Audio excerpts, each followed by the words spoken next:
On a peut-être été moins au front par rapport à ce problème spécifique du dessin face aux religions, et en l'occurrence ici à la religion musulmane. Cela dit, j'en ai fait beaucoup de dessins. Après l'histoire des caricatures de Mahomet, j'ai publié des dessins. Mon journal ne m'a pas souvent refusé quelque chose. Je pense à quelques dessins, mais pas trop. Et je vais donc essayer de ne pas avoir peur lorsqu'il faudra de nouveau traiter le sujet. La liberté d'expression, ça commence par ne pas demander, ne pas attendre de l'autre qu'il fasse ce que vous voulez vous. Hein.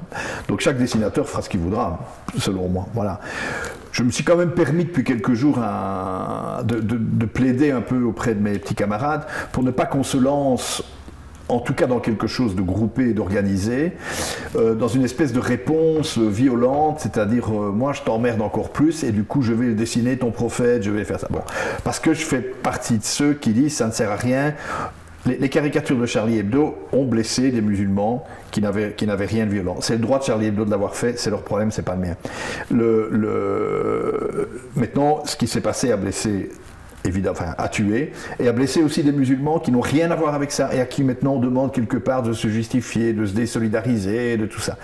On ne va pas encore les blesser une troisième fois en leur disant, eh bien, ta religion, de toute façon, c'est nul, c'est la base de tout le problème. Bon, ça c'est ce que je pense, moi.